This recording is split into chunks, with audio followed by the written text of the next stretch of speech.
Law friends, seperti yang kita pahami bahwa hukum selalu melandasi semua kegiatan manusia dan apapun yang ada di dunia ini.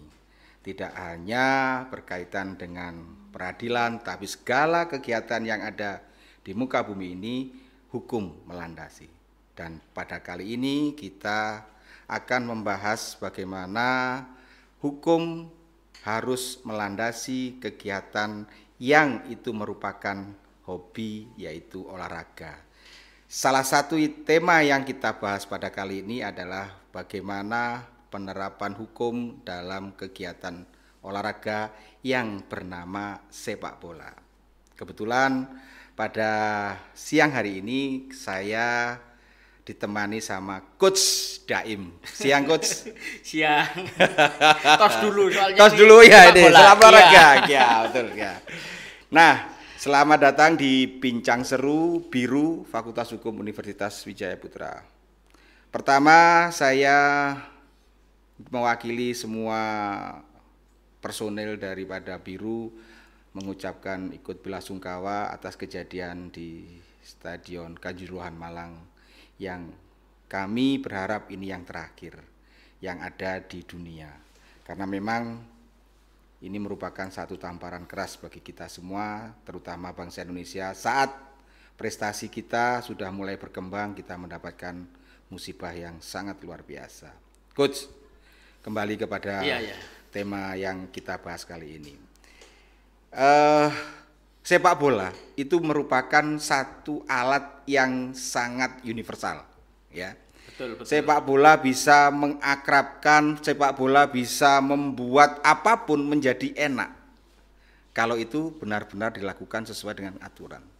Tapi sepak bola pun bisa menjadi sesuatu yang horor, ya, yang ngeri kalau itu dilandasi dengan apa yang dikatakan fanatisme yang berlebihan, gitu ya. Nah, kejadian-kejadian yang ada di Indonesia dan di dunia khususnya terkait sepak bola menjadi sangat yang menarik untuk kita bahas.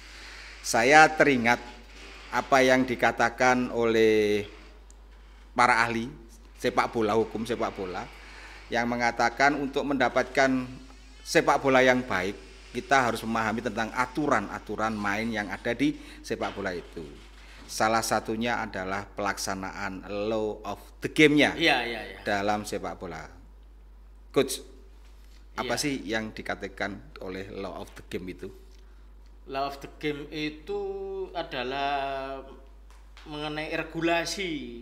Bagaimana kita itu menyelenggarakan, melaksanakan itu permainan sepak bola supaya tercipta adanya fair play gitu, permainan yang fair, yang tidak ada kecurangan, yang penuh dengan kejujuran, menjunjung martabat tinggi, menjunjung etika, bagaimana kita juga respect terhadap lawan, betul, ya. Juga respect terhadap supporter, bukan hanya lawan, tapi supporter juga stakeholder yang lain itu harus juga diberikan respect gitu. Itu law of the game ya? Itu law of the game. Dari mana sih kira-kira law of the game itu? Law of the game itu pertama kali itu dibuat di Inggris, karena sepak bola itu kan awalnya di negara Inggris gitu. Jadi terus sepak bola comes home itu yang jargonnya Inggris gitu ya. Waktu jadi tuan rumah Piala Eropa itu. Tapi nggak berhasil juara sih. Terus gimana, Bro?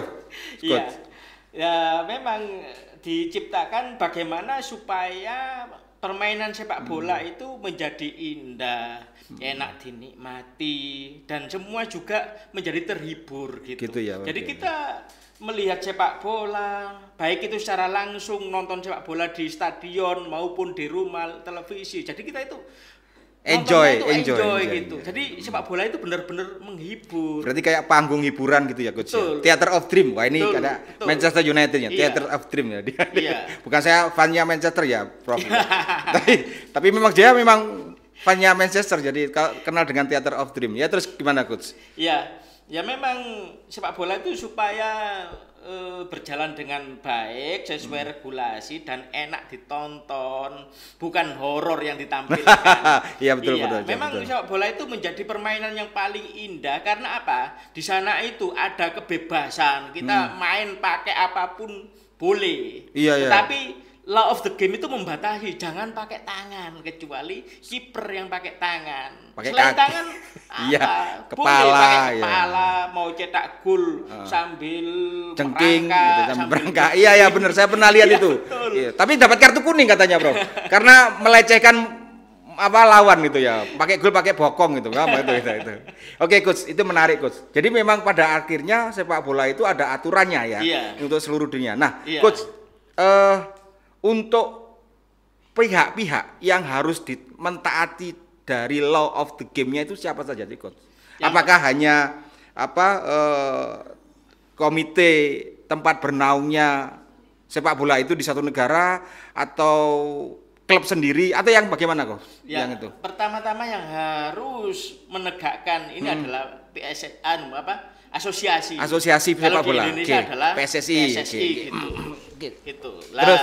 Terus kedua, ini yang tidak boleh ketinggalan juga pemerintah. Negara ini, Bro. Iya, Oke. negara. Oke. Negara dalam hal ini kan memberikan sarana prasarana, terus memberikan perizinan dan lain sebagainya. Makanya kalau maju mundurnya sepak bola di suatu negara jangan hanya disalahkan asosiasi gitu. Karena di sini negara juga Punya berperan. peran. Tapi perannya juga nggak boleh overlapping gitu. Oh, gitu. Nggak boleh intervensi terhadap sepak bola itu sendiri. Jadi memang Kalau intervensi nanti dianggap oleh FIFA. FIFA betul ya. Itu nanti ada sanksinya juga. Nanti kita Diskusi bisa gitu ya. disuspend. Nah, ada PSSI sebagai asosiasi Iya. sepak bola, ada pemerintah sebagai perwakilan negara. Apalagi, Bro? ada Coach. klub. Klub harus taat juga ini ya. Iya. Pihak masuk dalam Klub law ini- of game-nya. Klub ini bukan hanya klubnya, tetapi juga pemainnya, juga pelatihnya, juga manajemennya, juga supporternya. Oh, berarti termasuk juga fans juga ini ya termasuk. Iya, Oke. supporter itu dalam satu kesatuan dengan klub sepak bola. Gitu. Berarti kalau dikatakan fans itu harus terdaftar atau gitu, Prof? Coach, dengan dengan klub? Ya memang sebaiknya ada daftarnya. Memang di zaman modern seperti ini tidak boleh mereka keluar masuk tanpa ada identitas gitu ya? daftarnya, tanpa ada identitas nggak boleh. Sekarang itu harus tertib semua. Saya baru paham Gitu, ini, Coach. iya. Ini, kalau misalnya seperti ini. Oh, ternyata memang sedemikian ribet Iya. ya. Oke, Coach, kalau misalnya para pihak itu tersebut yang harus taat dengan law of the game-nya Iya, atau iya. aturan main yang ada di sepak bola itu, nah bagaimana dengan di Indonesia? Apakah juga bisa menerapkan seperti itu? Atau memang harus sesuai dengan ketentuan yang berlaku, Coach? Nah, kalau di Indonesia saya amati juga dengan banyaknya, seringnya kejadian-kejadian yang memakan korban itu, saya pikir kurang diterapkan. Law of the game itu seperti ada ketentuan bahwa dalam setiap pertandingan itu menurut aturan FIFA itu 10 menit atau maksimal 15 menit sebelum selesai pertandingan itu pintu harus dibuka. Nggak boleh sampai seperti yang kejadian di Kanjuruhan ini sampai terakhir pertandingan pintu belum Masih dibuka. tutup, ya. Akhirnya dijebol oleh supporter jendela yang Ya, jendela yang terbuat dari kaca. Bukan apa itu? Teralis itu, Bro. Bukan dari semacam itu loh ya, batu bata tapi ada lubang-lubangnya. Oh, Akhirnya iya. itu yang dijebol. Ya kalau sampai begitu berarti kan ada kesalahan. Nah, ironisnya di Indonesia ada stadion yang pintu keluarnya ini pintu gate-nya ini dapat dibuka secara otomatis hanya 2. Oh, itu malah menyalahi banget itu. Ya, Termasuk stadion itu berarti harus disesuaikan dengan law of the game ya, Prof ya. Hanya Senayan sama JIS Jakarta International Stadium Yang itu, sesuai. yang terbaru itu. Oke. Yang katanya kabar terakhir tidak memenuhi standar. Ya. Padahal itu yang buat itu ahli dari Jerman. Ya. Oke. Coach. Iya. Kita kan barusan mendapatkan informasi dari tadi malam terkait masalah ada 6 tersangka di Kanjuruhan. Nah, Iya. ada beberapa permasalahan yang mungkin itu terkait juga dengan beberapa pihak apakah nanti itu sesuai atau tidak dengan law of the game-nya, nanti kita bahas lebih lanjut, Prof. Kita akan minum dulu, Prof. Sebentar, hari ini sangat panas banget. Coach, oh ya, saya kenalkan dulu. Coach Daem ini pemerhati hukum olahraga, loh, friend. Khususnya sepak bola. Sport law. Ini yang harus kita pahami dulu. Saya mohon maaf belum saya perkenalkan, Coach. Nah, tadi kita bahas tentang adanya para pihak yang tersangka dalam kasus Stadion Kanjuruhan. Nah, saya ingin pendapat Coach, ya.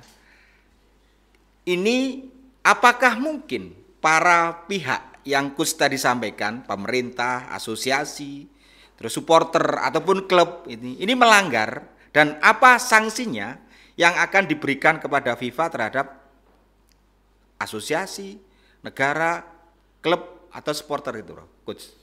Nah, di dalam sport law atau hukum olahraga itu kita harus pilah-pilah gitu yang berlaku. Soalnya secara umum ada sistem hukum nasional kan di sini, dan ada hukum pidana, ada hukum administrasi dan lain sebagainya. Tetapi sport law itu ditempatkan di sela-sela sistem hukum itu. Lex spesialis ya? Iya, lex spesialis. Kan lex spesialis derajat legi generalis. Jadi yang khusus itu mengalahkan yang umum. Cuma di Indonesia itu sampai saat ini penerapan sport law itu belum ada jurisprudensinya.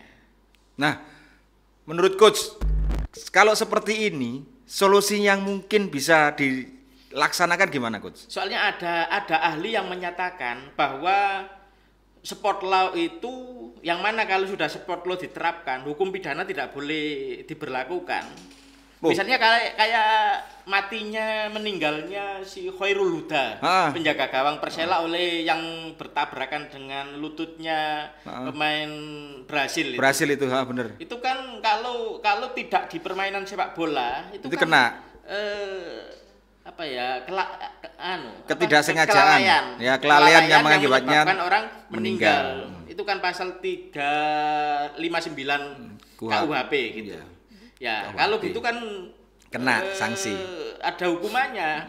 Gitu. Ya sekitar maksimal 5 tahun gitu hukumannya. Nah, tapi karena itu berlangsung di tengah permainan sepak bola dalam waktu 90 menit itu, kan tidak ada tuntutan untuk pemain Brasil tersebut. Terus kalau yang di sana, Bro? Kalau yang di sana, nah ini yang jadi perdebatan. Ada yang mengatakan bahwa selama permainan 90 menit itu berlaku sport law. Di luar itu pidana. Oh, berarti termasuk di dalam stadion itu kalau sudah 90 menit wasit nyemprit selesai, itu ranah nasional. Ranah sport law, tapi di luar itu setelah pertandingan selesai itu pidana. Wah, ini kita menarik untuk kita lihat ini ya, tindakan dari. Tapi juga ada ahli lain, tapi tidak banyak. Sebelum dan sesudahnya itu sport law berlangsung.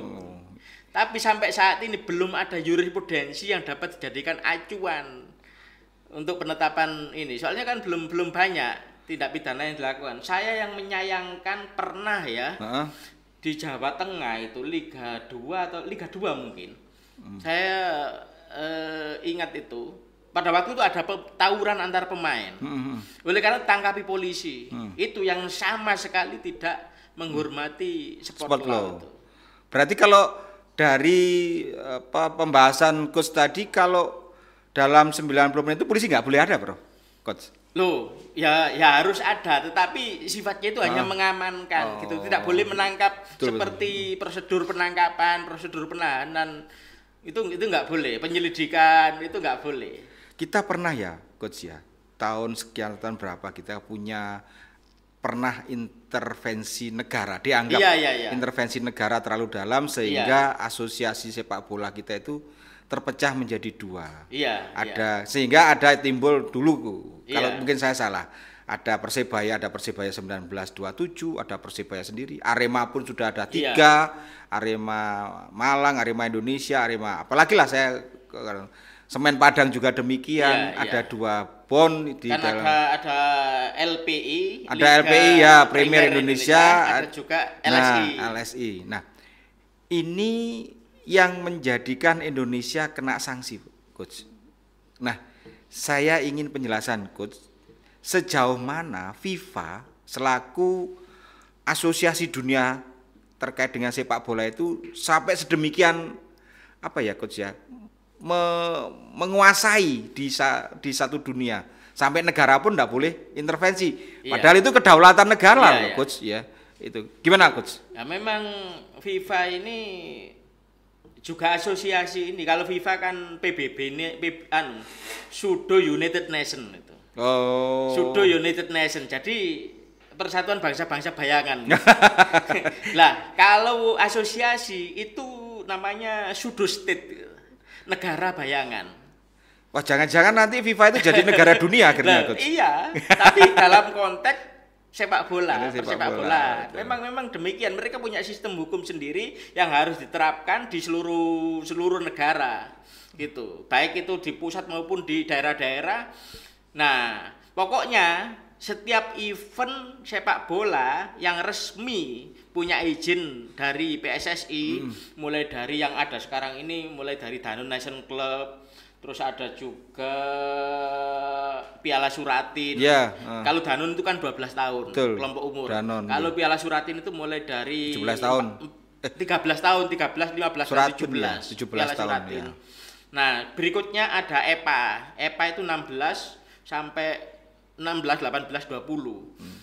Baik itu kan yang kelompok umur, yang senior juga gitu. Baik Liga 1, Liga 2, Liga 3. Itu kan semua adalah kompetisi resminya PSSI. Nah, di dalam menyelenggarakan itu harus berdasarkan pada law of the game tadi itu. Nggak boleh melenceng. Iya, salah satunya ya itu tadi. Kalau pertandingan 10 menit atau 15 menit sebelum selesai, pintu harus dibuka. Itu salah satunya. Terus yang menurut pasal 19B itu statuta FIFA, itu tidak boleh polisi yang mengamankan itu bawa senjata api. Kalau misalnya gas air mata gitu? Nggak boleh juga. Oh. Jadi dilarang itu. Tapi kalau begitu ya, Coach ya? Iya. Jadi memang yang polisi itu boleh itu hanya pentungan, hanya tameng. Terus yang boleh itu loh, apa namanya itu yang tembakan air yang kanon biasa itu. kanon bal atau kanon bor, water cannon ya. Iya, water cannon itu yang boleh. Harusnya prosedurnya setiap pengamanan harusnya pakai. Kalau barakuda enggak boleh masuk ya, Coach ya. Tapi kalau nggak ada barakuda Persebaya nggak bisa keluar itu kemarin Iya. itu.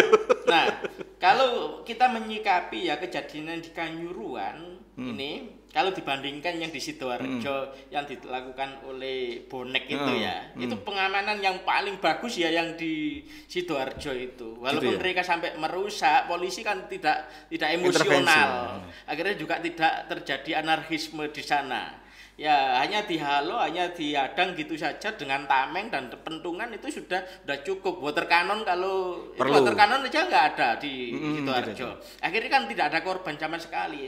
Tapi begitu di Malang baru supporter yang minta selfie, kemudian yang diminta selfie kiper Mariga itu lari terus dikejar sama supporter, terus terjadi kesalahpahaman dari tribun atas, dikira ada clash antara pemain dengan ini supporter. Menarik. Ini menarik, Coach.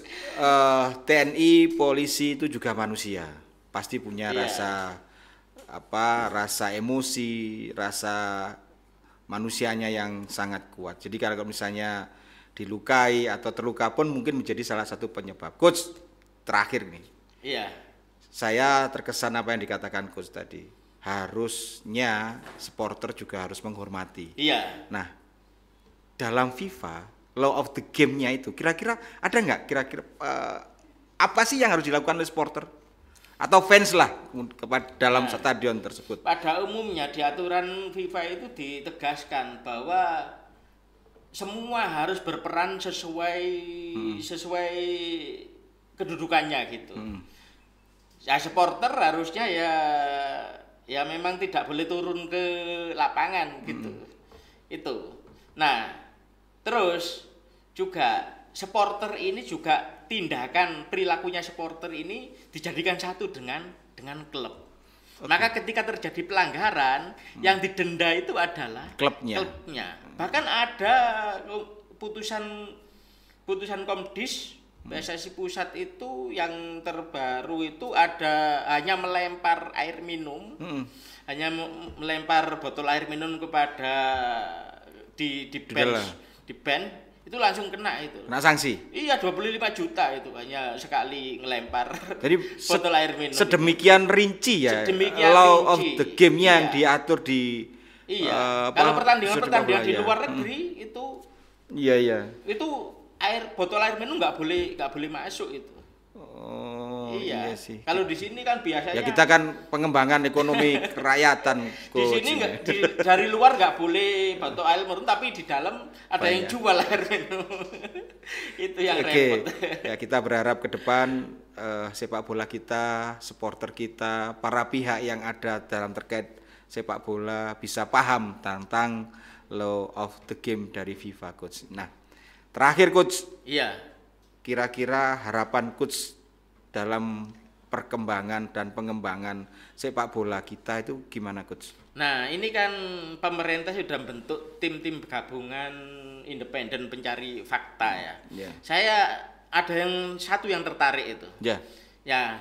Nah, di Indonesia mau ada penyesuaian gitu, regulasi FIFA ini mau disinkronkan dengan regulasi sepak bola di Indonesia dengan sistem hukum di Indonesia. Ada sih gitu. Undang-Undang Nomor 11 Tahun 2022 tentang keolahragaan. Tapi apakah itu sudah masuk? Saya belum membaca secara detail, Bro. Itu belum ada larangan dan pemahaman aparat. Ini sampai saat ini belum bisa membedakan bagaimana cara menanggulangi supporter dan bagaimana menanggulangi unjuk rasa yang lain. Jadi disamakan saja sehingga sarana prasarana yang dibawa, senjata yang dibawa juga sama gitu.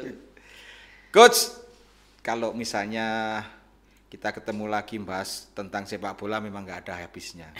Jadi mungkin pada kesempatan ini kami berterima kasih Coach datang ke Biru, dan saya pastikan ke depan saya ingin kita ngobrol lagi ya, berbincang seru lagi terkait masalah law of the game yang lain. Law of the game. Semoga aja yang pasti semoga kejadian di Kanjuruhan itu sudah terakhir di dunia sepak bola. Terima kasih Coach. Salam sehat selalu. Oke.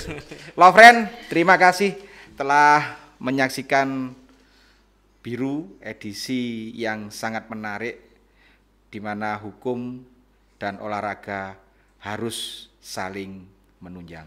Terima kasih. Salam sehat selalu. Have a nice day. Nice to meet you. God bless you.